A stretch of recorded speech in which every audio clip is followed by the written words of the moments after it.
Hello, ladies, gentlemen, and gender fluids of every denomination, and welcome back to the Boiler Room for episode 2.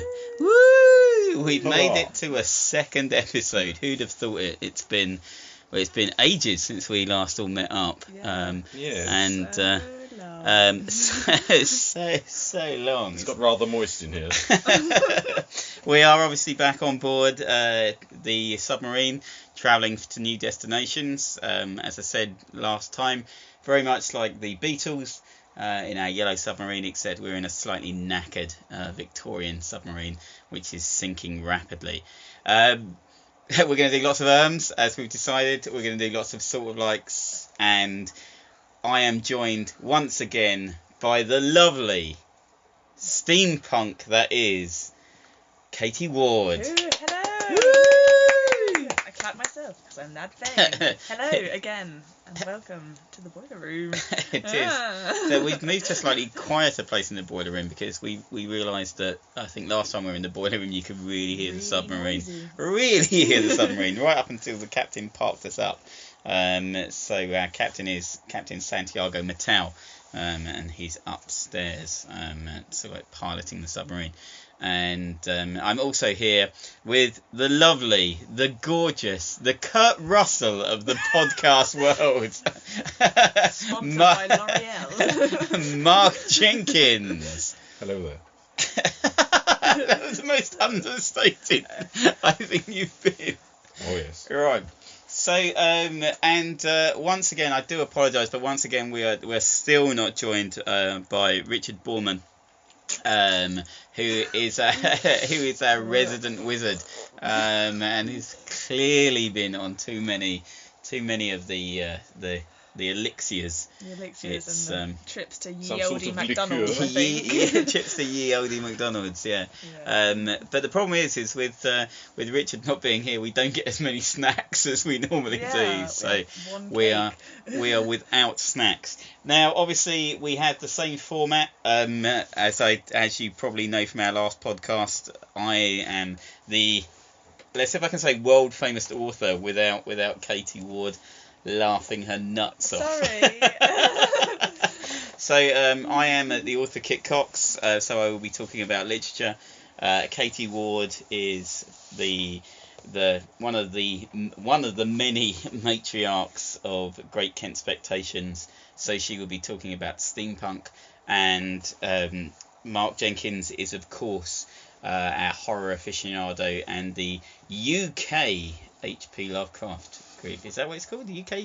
H.P. Lovecraft UK. H.P. Lovecraft UK. Other way round. Wow. Facilitator. Indeed. H.P. Lovecraft UK. So there's 2 initials before and 2 initials after. Oh yes. Look at that. Planned it was. That's OCD symmetry for you right there. So what we're going to do is when we get to these things, we're going to talk about things that we love and enjoy about those certain subjects. We will try and give each other 5 minutes. That means that Mark and I get 5 minutes. Katie will get 10 minutes. She beautifully Filibusters. explains in poetic and meandering terms the world of steampunk. So without further ado, let's actually go straight to the beautiful lady that is Mark. Katie. Yeah. Wow. The beautiful lady that is Katie Ward. And what have you been up to in the world of steampunk since last we met, Katie? The last we met, well, we've been to the Dickens Festival at Ooh. Rochester. We go there twice a year, as it is held twice a year. And like I said beforehand. What's the for the Dickens people at Festival? home? What is the Dickens Festival? Well, Charles Dickens wrote a lot in what was the city of Rochester. Right. It's not technically classed as a city, Anymore. but every What classes something as a city? Paying a fee. Paying a fee. Oh, really? Normally, Oh, is that yeah. it? They have the cathedral, but they. Wow, yeah. I've heard that. So to get a record nowadays as well, to be in the record books, you need to actually pay a fee. Oh, So yeah. so to be in the record books, you need to have been sponsored by someone. There's a big stink going on to Katie's world. There's big steampunk events.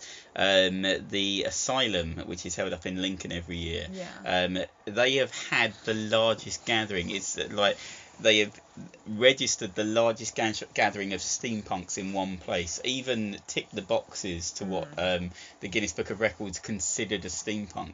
Had the largest gathering in one place. They've not been beaten. But because they didn't pay, weren't prepared to pay the exorbitant fee, it's actually been taken by a different organisation who had quite a few less people than the. So a big shout out to the asylum. So like all you steampunks out there, well done. You keep the flag flying. You do it this year as well. Yes. I wish I could. I can't be there with you, but so excited. Katie's going this year. It's exciting. Yay. Are you going this year, Mark? No. You're a reenactor, so you're going to Yes. the Dartford. No, not Dartford. I can't remember where it is. We're going to Detling. Detling. We are pirates for the So I think we can get onto that at some stage, because the two people that are in the room with me at present are both sort of like Sheppey pirates. Which is I went to my first ever Sheppey event last year and I loved it. I took my children. We're going in a few. It's just over a month's time. We're going again. Yeah. So the Sheppey Pirates is awesome. So I've gone completely off the point.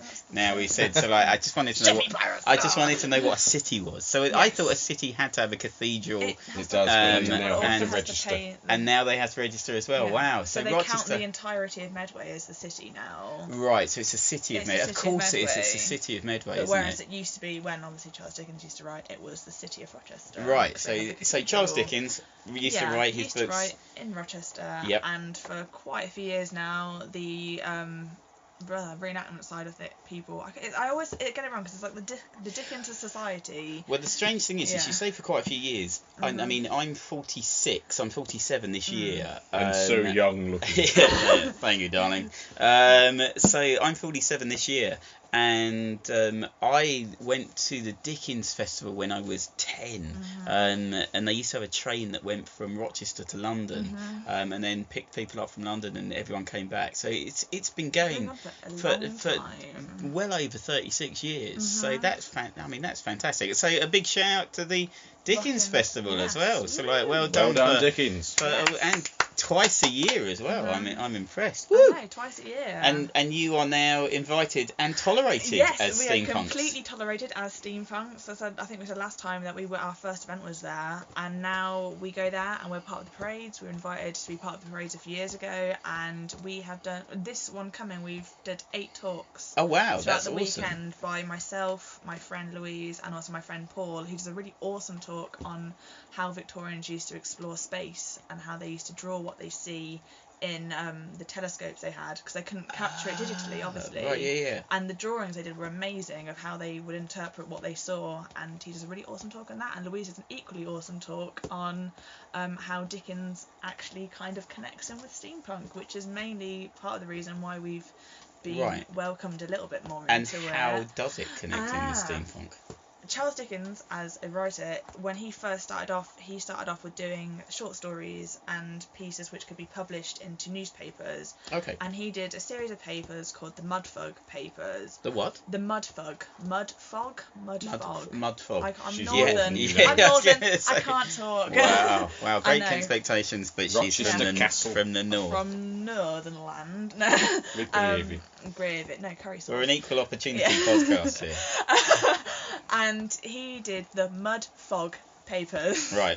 And he wrote about a lot of different elements. It was a series of short stories, but prominently he wrote about a police force which were robots. They were automatons. Wow. Charles Dickens wrote. Wow. And so we now kind of count him as one of our fathers of steampunk, when we Victorian science fiction writers. So cool. But he wrote this really early on, so he was very early on writing about this. It was his first work. 1837. There you go. Wow. So and he wrote about the police that predates Wells and sort of Verne by quite some years, doesn't it? A long time. And no one has really heard of it because there is really early works, and they were mainly the published. Mudfog paper. Where can you look those? Are they available to buy? We googled it. They're all available. Most of them available free online. Okay. If you were to just put Mudfog papers into Google, you can find there's different you can get them online basically. There's a thing. I think there's a site called the Gutenberg Project where you can download a lot of A load of what? They're excellent. They are excellent, yeah. You can download all things which have gone out of press, basically, and aren't available. I mean, as an author, I would rather people supported authors, but let's face it, Charles Dickens has been dead for a while now. Yeah. so like, and these are works which are not regularly published. Yeah.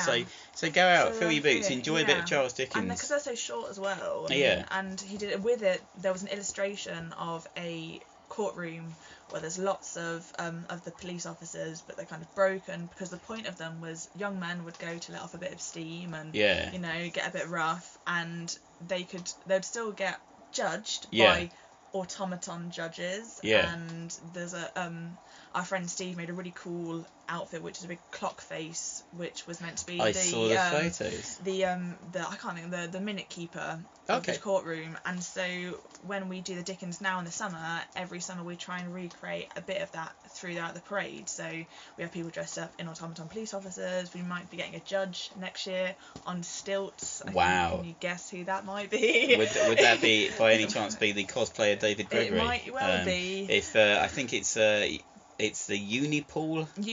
Yes. So if you want to follow like the cosplayer that is David Gregory. David Gregory I went to school with, by the way, and then met up with like many years later, not knowing that this man in a Deadpool costume was a guy that I used to go to school with and hang out.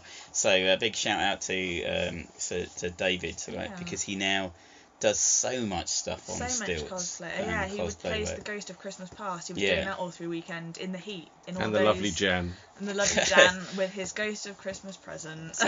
Mark's going to have a little moment because every time he mentions Jan, he has a moment. Because Jan looks a little bit like Andrea from Walking Dead. Oh yeah. So she looks a lot like Andrea from Walking Dead, and she plays Lady Deadpool. So she plays the unicorn.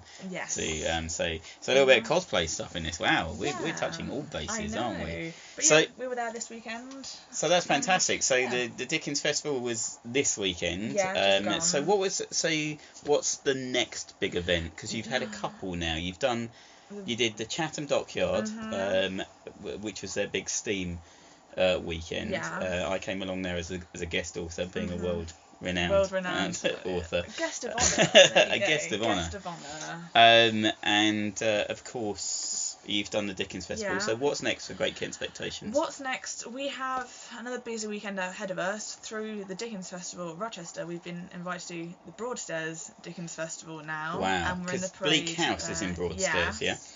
And then the following day, which is our next big event, until later on, or slightly later on in the year, is Artists in the Woods, and we were there. This will be our third year there, and it's a really awesome family-friendly event. In the Woods? Artists in the Woods, and where's that? It's at the Gunpowder Works, the Ore Gunpowder Works, just outside Faversham. Okay. There's a big pirate theme, which again ties in the next month. We're doing Sheppey Pirate Weekend, but this weekend we'll be at the Woods. We'll be doing steampunk things. We'll be steampunk sky pirates in a big medieval tent. Wow.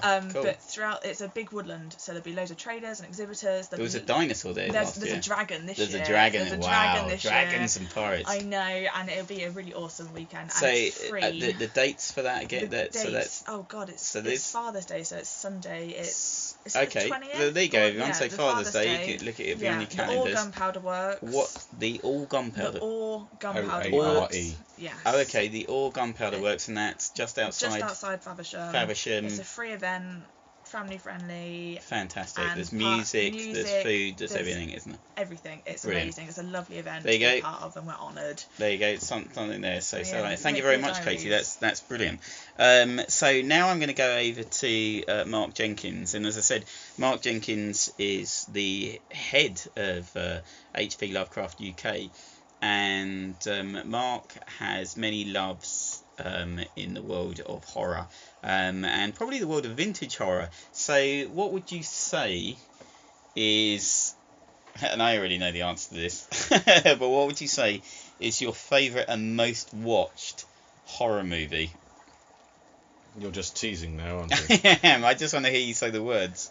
The Hammer horror film Quatermass and The Pit. Woo! Which is very Lovecraftian. It is very Lovecraftian. And why do you love it so much?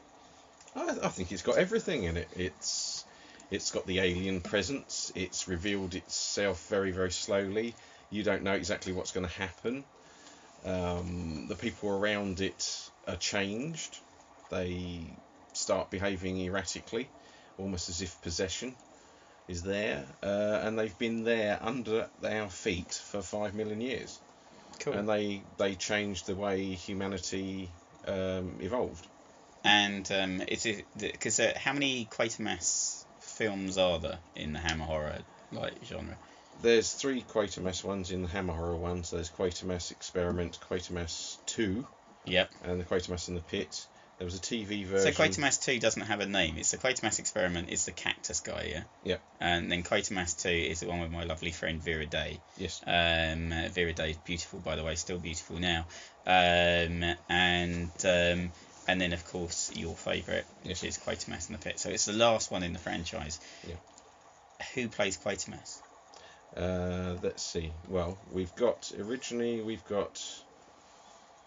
Sorry, I put you on the spot now, haven't I? You have. God, that was you know, horrible. You know who plays the Quatermass in the Pit one? It's you Andrew cosplay Kerr him. for Quatermass and the Quit. Quit. Quatermass and the Quit. I like it. I quite like it. I want to go and see Quatermass and the Quit. I'm trying to remember the guy. If Richard was here, we could have Quatermass and the Squit.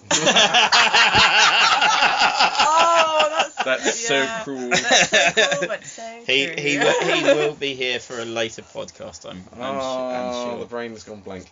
But there was. But a you TV cosplayed version. him, didn't you? So like, let's go off this. That's so Andrew Kerr. So yeah. you cosplayed Andrew Kerr. Yeah. And you did a very good job of it. So Brian Dunleavy. There you go. Oh, look at remember, this. The skills. And there was a are there. TV version serialised in 3 or 4 parts, which had John Mills as Quatermass. And there was there was a modern version of it as well, where Quatermass was played by the guy that played Jekyll and Hyde, who had played Jekyll and Hyde from the League of Extraordinary Gentlemen, wasn't it? And that was more like the actual original novel. It was, yeah, but that was the Quatermass Experiment, wasn't it? Yeah. No, I think it's because they modernised it. I think there's a real nice. I mean, I'm a big Hammer horror fan, same as you get yourself. What do you envision? What would you like to do personally to show this love that you've got? I mean, obviously Katie can do the steampunk stuff, and people are very behind that. But what can you see? What would you like to see happen for your? I want to do a film convention. Oh wow, that's cool. So H.P. Lovecraft Film Convention. Perhaps a few Lovecraft films which are directly drawn from his stories, and then Lovecraftian ones, so ones that are based on his style, his cosmic horror. So Stephen King, quite a lot of it, isn't it? Yeah. Lovecraftian. Yeah, there's some bits and pieces in Stephen King. He was very fond of Lovecraft. He called him the Prince of Horror. Right. That's just good, coming from the King of Horror. Yeah. Stephen King. I'm erming again, aren't I? I just only thought. So Stephen King, who's known as the King of Horror, decided to call H.P. Lovecraft, who inspired him, the Prince of Horror. Yeah. Wow. He did say so. Like, you inspired me, but I'm not prepared to raise you up to the same level as me. Well, he couldn't call him King because he's king. He could have called him the God of Horror.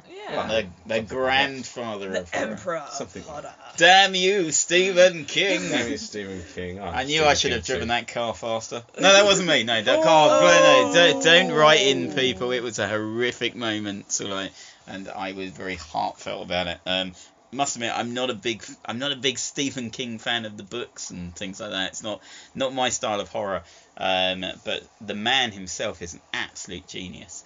And he's written he's written a brilliant book on writing. If you are a budding writer, read Stephen King's book. I think it's actually called Stephen King on Writing. It's that simple. How imaginative. Exactly. Maybe you should become a writer. Okay, sorry. So how would you do this film festival? I'm working on venues at the moment. Maybe we can actually put it together by the end of the year. Advertising, I'm looking at all the different places it can be advertised, social media, etc. So if there's anyone listening, there you go. If there's anyone listening and you want to come along to a film festival, where would you run it, in Kent? Or in London? I've looked at 5 or 6 venues in Kent. Okay. I've still got one yet to actually chat to. But mainly, I've got my fingers crossed for one in London. Oh, there you go. Brilliant. So Central. there you go. So if you would like to come to along to a horror film festival, I think it would absolutely make Mark's day. If you did, please put something in the comments to say that you're interested, and or go onto the HP Lovecraft UK Facebook page, and Mark will put more stuff on there as time goes by. So that's fantastic. So we've got a little bit of steampunk, we've got a little bit of horror. Is there any upcoming things you want to say about horror at the moment? It's a good time for it actually to take place. There's a reboot of the Reanimator film coming out. Oh God, really? I love the original. Oh yeah. It's not like the book though. No, it's not. No. It's the not. short stories are very different. It's more like both the films is the storyline. Yeah, very much so. The reboot's not actually got, unfortunately, the original Herbert West, which is a bit of a shame because I'm quite keen on seeing him again. But it's a complete reboot. He must be getting quite old now, though. The actor that was playing. He can still do it. I mean, I'm sure he could. Yeah, I was going to say. Maybe he'll have a cameo like many other. I hope not. I was going to say, do you know what? The moment there's a cameo in a film, it really pulls me out of it. I mean, I'm a massive Ghostbusters fan, and I wasn't one of these people that jumped on the bandwagon and said, how dare they make a reboot of the Ghostbusters movie. I was a little bit surprised that they were rebooting it and not doing a continuation, which would have been nice. I quite enjoyed the Ghostbusters film. It was fun. I mean, if you go back and watch the old Ghostbusters films, some of the bits don't really hold up. It's a little bit bitty, but I still like it. I was going to say, what's that? It is. Oh, no. Stop it. Incidentally, Ghostbusters is quite Lovecraftian as well. It is, yeah, definitely. There's a lot of Lovecraftian elements. I think even in the second film they even make a reference to Lovecraft. I think one of the characters has got some kind of Lovecraft. And the real Ghostbusters, of course, the cartoon series, they actually do. They actually had a Lovecraft episode, a Call of Cthulhu episode. Yep. So which you can now watch on Netflix. Yes. So including that Cthulhu episode. We have it on run through at the moment in our household. Louise is a massive fan. Louise, it's Mark's like imaginary girlfriend, continuous. Very tiresome. She's lovely. She is. Louise is very lovely. She's my right-hand lady. I don't even want to know what hand she uses, mate. But so when it comes down to it, the Ghostbusters thing, I loved it. So I loved the new film. It was just fun. It was there was bits I didn't enjoy, but there's a lot of modern comedy I don't enjoy. But every time they had a cameo from one of the original Ghostbusters, it just pulled me so quickly out of the film. I just wish they'd left it. I mean, either make another Ghostbusters movie or don't have them in it. So so let's hope the Cameos original have become Herbert. quite a big tradition now, though, haven't they? They many remakes. If you're gonna remake something though, and because they do make too many remakes, I always think it's nice to sort of acknowledge the people who were in it before. I think it is, but at the same time, it's also. I mean, the nicest thing in the Ghostbusters thing was the fact that Harold Ramis is in it as a bust in a corridor, because obviously he, just as they were about to make it, he died. So I thought that was nice. That was a nice little homage, but it does. Sometimes it does get over. Like sometimes. It does get, I mean, the fact that all four of them were in it technically, all of them were in it because Annie Potts was in it. The receptionist was in it. She was a receptionist at the hotel. So everyone was there. It was. Yeah, they were all in it. Even Sigourney Weaver was in it, wasn't it? I've restrained myself and not watched it. Oh God, it's a good film. It's a good film. Like I said, so don't let the hyperbole put you off of it. So it was a good film. But anyway, so that's what's upcoming. So a reboot of Without Jeffrey Combs, which is a shame, but for me, I think that's a good thing. If you're going to do a reboot it completely. But yeah, what's the original if you want to see Jeffrey Combs play it? He's very good. It's a very good film. It is a very good film. The sequels, not so much, but but the original, very, very good. I go back and watch that quite regularly. So once again, we can't do magic, so we've tried to talk a little bit more about other bits and pieces. As for what I've got coming out writing wise, I'm currently writing. Well, I've literally just finished writing a book called The Kokovoko Voyage. And although people always ask me how quickly, so like, when's your next book coming out? And what they don't realise is after you finish a book, it then needs to go off and be edited. The covers need to be designed for it, things like that. I think Kokovoko is going to be illustrated as well, so I need to get onto the illustrations. So that's what I'm doing. I get asked a lot of questions when I go to conventions. How's the best way to get into publishing? And do you know what? I don't think there is a good way of getting into publishing. It's slow. If you want to do it for the money, then self-publishing isn't as frowned upon as it once was. But make sure you do it properly. Get a good editor. Make sure you go out, get a good cover for it. Publicise it as well as you possibly can, because you haven't got anyone else working for you. It's a lot of hard work, but rewarding, and it pays off. There's a fantastic horror writer called Matt Shaw.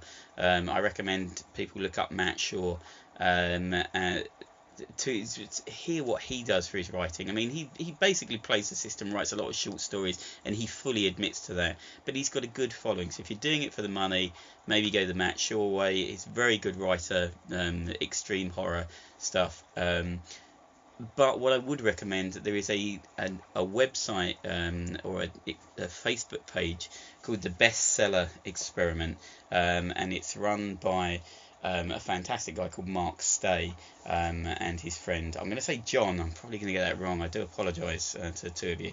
But they run this thing called the Bestseller Experiment. Now, for anyone that doesn't know Mark Stay was the original script writer of the film Robot Overlords. He then went on to write the novelisation of Robot Overlords as well, and he's an incredibly nice guy, and will do a lot of stuff. We could probably get him on here actually at some stage. We can get some guests on, I think. When we have guests, we'll make it a longer show. Yeah. More cake. More cake and more tea. But so look up the Bestseller Experiment on Facebook, and there is a podcast you can go to of Mark's, and it will tell you basically how to write books, and it's very, very good. I mean, I'm already published, but I go and listen to it. It's very interesting to listen to them talk to different authors. So we've only got a couple of minutes left. We didn't come up with a theme tune last week. We've not pulled into any ports, so the ship is still journeying along. So anybody got anything else they would like to say before the end? Have you got any little nuggets of information? I don't know. Did you just want to get in that final Is that what it was? That's all I wanted, really. No. So what's everybody got next? So if we go through this, so we know that you've got the Great Kent Expectation is Broadstairs, Dickens and then Artists in the Woods. Then Artists in the Woods, which is on Father's Day. And a reminder, if you do want to find out when all of our events are, follow us on Facebook. We have a whole events section on our Facebook group, so just Facebook, Great Kent Expectations. Great Kent Expectations. And all of our events throughout, I think it's up to October at the moment, are on there ready, so you can also find out what I'm doing if you go to www.kitcox.com, and you can see all my things. There's also a free horror movie on there that I was in called Torn, directed by the fantastic Justin Carter, so a good film and free to watch. So Mark, what have you got to go? Stop looking at the time, Mark. What's next for you? What's next for me? Well, I'm going to Broadstairs Dickens as well, and to the Artists in the Woods. Right. So we'll be having fun there. Rich will be there too, actually. Rich will be there too. Oh, Rich. So hopefully, let's hope so. You can say be better. Does a wizard poop in the woods? Probably. He arrives exactly when he chooses. It's going to be a running joke. It is. Ew. Ooh, yes. I think we'll be able to trail him through that route. Yeah, I think we can. Right, well, so like Mark is clearly just following Katie around like a weird stalker. Rich. So, Besmirched. Besmirched. No, Biscumber. Biscumbered. Okay, right. Before we all start going through the dictionary for different words, I'd just like to say thank you very much, everybody, for listening to the Boiler Room once again. I have been Kit Cox. I have been here with my wonderful co-hosts. Katie Ward. Yay! Katie Ward wants to say her own name. Yay, It's like Katie Ward and Mark Kurt Russell Jenkins. I do hope that so sticks in real life. If Louise calls out Kurt Russell in the night, you'll know why now. Yeah. So thank you very much, everybody, for coming. We look forward to seeing you back in the Boiler Room again next time. So thank you very much and goodbye.